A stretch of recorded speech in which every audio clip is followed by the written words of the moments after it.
What do you talk about when you are alone with your spouse? I mean, when you're not talking about finance, investment, budgeting, career, business, or even prayer, what exactly do you talk about? When couples sit down to talk about family finance, it's usually a very serious conversation. When they sit down to talk about spiritual growth, prayer, they are very, very serious. But I've realized that some of the things that make marriages very strong are those things people dismiss as unimportant. I don't want to believe that the only thing couples do when they are alone is romance and love making. There has to be more. There has to be more. And that is what today's conversation is all about. I welcome you specially to today's edition of Clarity with Coach Judith. My name is Judith Callistus, the Sisters Coach.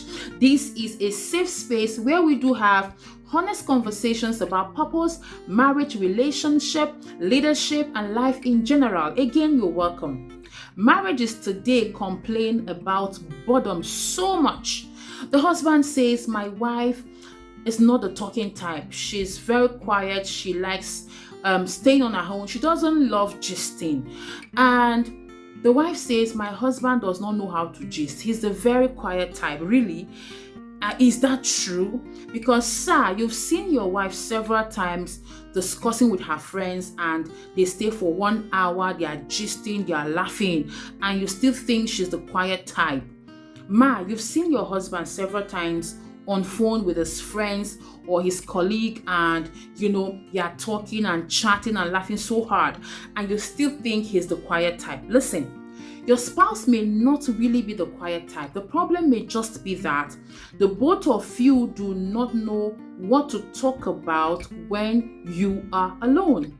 And this is why I am here today. Permit me to spice up your marriage.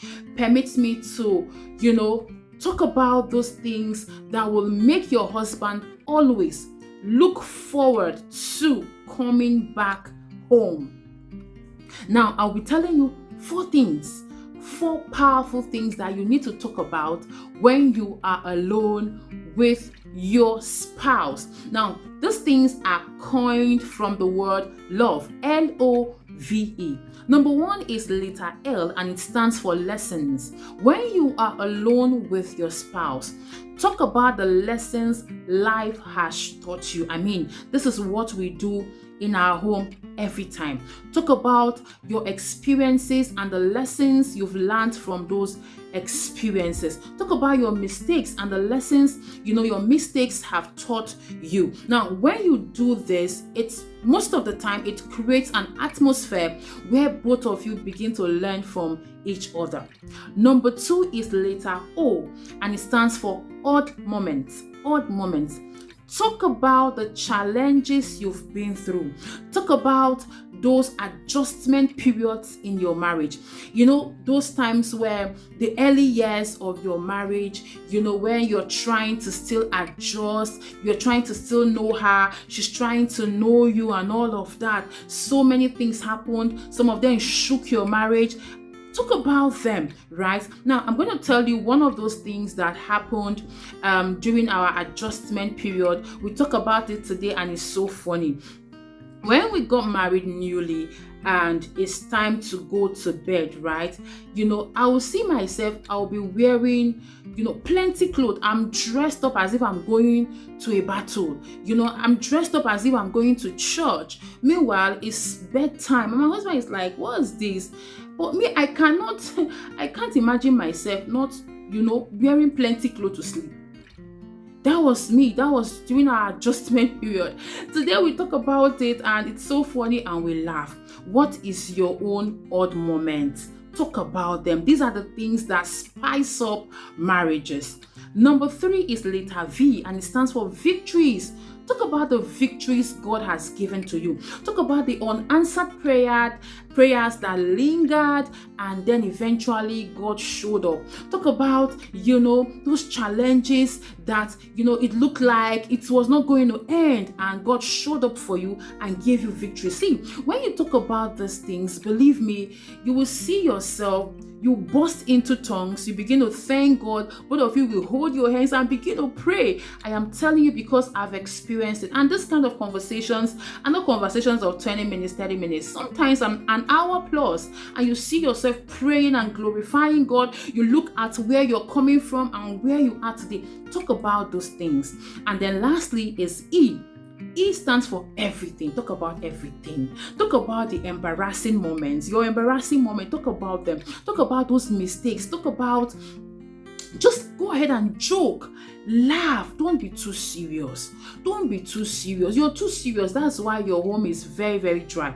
And if you're a pastor listening to me, please, sir, it's not every time you're trying to open portals, right? There are times you just leave the portals. They don't open them. Just play with your wife. And when she tries to, crack jokes, don't tell her that she's carnal. Don't shut her up. These are the things that makes your marriage, very, very lovely. And every time the husband wants to come home, the wife wants to come home, right? Very important. Now, one of the scriptures I love so much, Genesis 26, verse 8, where the Bible showed us, painted a picture for us where Isaac was fondling with his wife Rebecca, right? Some of us think that our patriarchs, they are very spiritual people, very serious people, they don't play and all of that. Yes, they are serious, right? They are serious and they are very spiritual, but they also play. Isaac was playing with his wife. So please, sir, go ahead and play with your wife. It's not a sin. Even God laughed in Psalms chapter 2 verse 4. So God is a very humorous God. God laughed. So please go ahead and laugh and joke, right? And finally, this is for my single sisters. Please ensure to marry somebody who won't be tired of your stories. I'm not saying it's compulsory to marry a comedian, right? But you see, you need to marry somebody who is okay with your jokes, right? Who is okay with the stories you tell. Not the one who will tell you is okay, just shut up. Very important, because good marriages, thriving marriages are not just built on love, they are built on friendship. God bless you. I hope you have been blessed by this video. Please go ahead and share this video and bless somebody today with this video. Don't forget to send your questions to claritywithcoachjudith@gmail.com. I will see you in the next episode. God bless you.